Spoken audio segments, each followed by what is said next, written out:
ನಾಳೆ ಸಿದ್ದರಾಮಯ್ಯನವರು ಪದತ್ಯಾಗವನ್ನ ಮಾಡಲಿದ್ದಾರೆ. 3 ವರ್ಷ 2 ವರ್ಷ ಮಾತುಕತೆ ಏನಾಗಿದೆ, ಆ ಮಾತಿನ ಪ್ರಕಾರ ಈಗ ನಡ್ಕೊಂಡಿದೆ ಹೈಕಮಾಂಡ್.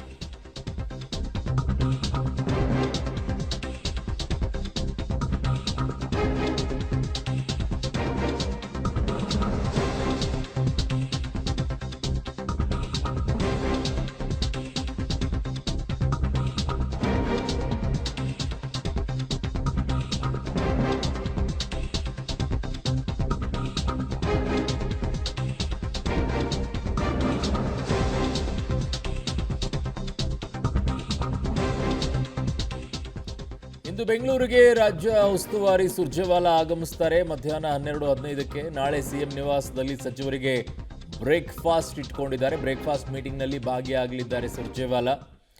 ಸೊ ಪಬ್ಲಿಕ್ ಟಿವಿಯಲ್ಲಿ ಪೊಲಿಟಿಕಲ್ ಬಿಗ್ ಬ್ಲಾಸ್ಟ್. ನಾಳೆ ಬೆಳಗ್ಗೆ 10:30ಕ್ಕೆ ಸಿದ್ದರಾಮಯ್ಯನವರು ರಾಜೀನಾಮೆಯನ್ನ ಕೊಡಲಿದ್ದಾರೆ. ಇವತ್ತು ಬೆಂಗಳೂರಿಗೆ ರಾಜ್ಯ ಕಾಂಗ್ರೆಸ್ ಉಸ್ತುವಾರಿ ಸುರ್ಜೇವಾಲಾ ಆಗಮಿಸುತ್ತಾರೆ. ಮಧ್ಯಾಹ್ನ 12:15ಕ್ಕೆ ನಾಳೆ ಬೆಳಗ್ಗೆ ಬ್ರೇಕ್ಫಾಸ್ಟ್ ಮೀಟಿಂಗ್ ಸಿದ್ದರಾಮಯ್ಯನವರ ನಿವಾಸದಲ್ಲಿದೆ.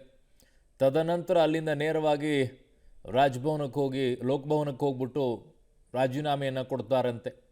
ಸೊ ರಾಜ್ಯಪಾಲರು ಅನುಮತಿಯನ್ನು ಇವತ್ತು ಕೇಳಿದ್ದಾರೆ. ರಾಜ್ಯಪಾಲರು ಅನುಮತಿಯನ್ನು ಕೊಟ್ಟರೆ, ಸಮಯವನ್ನು ಕೊಟ್ಟರೆ ಹೋಗಿ ನಾಳೆ ಬೆಳಗ್ಗೆ 10:30ಕ್ಕೆ ರಾಜೀನಾಮೆಯನ್ನು ನೀಡಲಿದ್ದಾರೆ. ನಾಳೆ ಬೆಳಗ್ಗೆ 10:30ಕ್ಕೆ. ಸೊ ನಿನ್ನೆಯಾದಂಥ ಬೆಳವಣಿಗೆ ದಿಢೀರಂತ ಇವತ್ತು ರಾಜೀನಾಮೆಗೆ, ನಾಳೆ ಪ್ರಮಾಣ ವಚನ ಕಾರ್ಯಕ್ರಮ. ನಿನ್ನೆನೇ ಬಾಡಿ ಲ್ಯಾಂಗ್ವೇಜ್ ಗೊತ್ತಾಗ್ತಾ ಇತ್ತು. ಸಿದ್ದರಾಮಯ್ಯನವರು ಆಚೆ ಬರಬೇಕಾದ್ರೆ ತುಂಬ ಅಪ್ಸೆಟ್ ಇದ್ರು. ನನ್ನ ಸಹೋದ್ಯೋಗಿ ಈಗ ಸುಖೇಶ್ ನನ್ನ ಸಂಪರ್ಕಕ್ಕೆ ಸಿಗ್ತಾ ಇದ್ದಾರೆ ಪೊಲಿಟಿಕಲ್ ಬ್ಯೂರೋಯಿಂದ. ಈಗ ಸುಖೇಶ್, ನಾಳೆ ಬೆಳಗ್ಗೆಯಿಂದ ಬ್ರೇಕ್ಫಾಸ್ಟ್ ಮುಗಿಸ್ಕೊಂಡು ನೇರವಾಗಿ ಲೋಕಭವನಕ್ಕೆ ಹೋಗಿ ರಾಜೀನಾಮೆಯನ್ನು ಕೊಡುವಂಥ ಕಾರ್ಯಕ್ರಮ. ಇವತ್ತು ಯಾವ ರೀತಿಯಾಗಿ ಸಿದ್ದರಾಮಯ್ಯನವರ ಕಾರ್ಯಕ್ರಮಗಳಿದ್ದಾವೆ?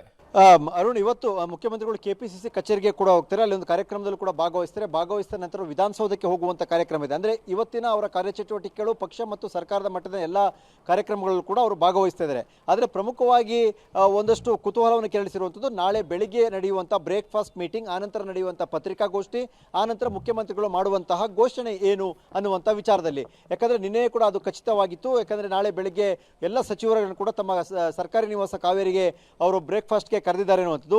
ಅಲ್ಲಿ ಒಂದು ಔಪಚಾರಿಕವಾಗಿ ಒಂದು ಸಭೆ ನಡೆಯುತ್ತೆ. ಆ ಸಭೆಯ ಬ್ರೇಕ್ಫಾಸ್ಟ್ ಮುಗಿದ ಬಳಿಕ ಒಂದು ಅಧಿಕೃತವಾಗಿ ಮುಖ್ಯಮಂತ್ರಿಗಳ ಒಂದು ಘೋಷಣೆಯ ಒಂದು ಪತ್ರಿಕಾಗೋಷ್ಠಿಯ ಬಳಿಕ ಅವರು ರಾಜಭವನಕ್ಕೆ ಹೋಗುವಂಥ ಸಾಧ್ಯತೆ ಇದೆ ಅನ್ನುವಂಥದ್ದು ಈಗ ನಡೀತಾ ಇರುವಂಥ ಚರ್ಚೆ. ಹಾಗಾಗಿ ಅಲ್ಲಿ ಅವರು ಏನನ್ನು ಹೇಳ್ತಾರೆ, ಯಾವೆಲ್ಲ ವಿಚಾರವನ್ನು ಪ್ರಸ್ತಾಪ ಮಾಡ್ತಾರೆ ಅನ್ನೋದು ಕೂಡ ಮುಂದಿನ ದಿಕ್ಸೂಚಿ ಹೇಗಿರುತ್ತೆ ಅನ್ನೋದು ಕೂಡ ತೀರ್ಮಾನ ಮಾಡುವಂಥ ಸಾಧ್ಯತೆ ಇರುತ್ತೆ. ಹಾಗಾಗಿ ಸದ್ಯಕ್ಕೆ ಇಷ್ಟು ಬೆಳವಣಿಗೆ. ಮತ್ತು ಒಂದು ಕಡೆ ಡಿ ಕೆ ಶಿವಕುಮಾರ್ ಅವರು ಕೂಡ ಈಗಲೇ ದೆಹಲಿಯಲ್ಲೇ ಇರೋದ್ರಿಂದ ಅವರು ನಾಳೆ ಬೆಳಿಗ್ಗೆ ನೇರವಾಗಿ ಅಲ್ಲಿಗೆ ಬರ್ತಾರೆ ಅನ್ನುವಂಥ ಮಾಹಿತಿ ಕೂಡ ಇದೆ.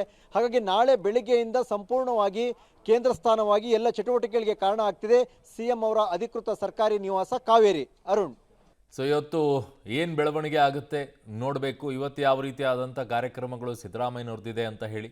ಕಾರಣ ಇವತ್ತು ನಾಳೆ ರಾಜೀನಾಮೆ ಕೊಡ್ತಾರೆ ಅಂತಂದಾಗ ಈಗ ಬಹುತೇಕವಾಗಿ ಹಲವರು ಬಂದು ಭೇಟಿ ಆಗುವಂಥದ್ದು ಇರುತ್ತೆ. ಸಚಿವರು ಹೋಗ್ತಾರೆ, ಅವರ ಆತ್ಮೀಯರೆಲ್ಲ ಹೋಗ್ತಾರೆ, ಆಪ್ತರೆಲ್ಲ ಹೋಗ್ತಾರೆ. ಸೊ ಬಹಳ ಮುಖ್ಯವಾಗುತ್ತೆ. ಇವತ್ತಿನ ಕ್ರೂಷಿಯಲ್ ಆಗಿರುತ್ತೆ ಇವತ್ತಿನ ದಿನ.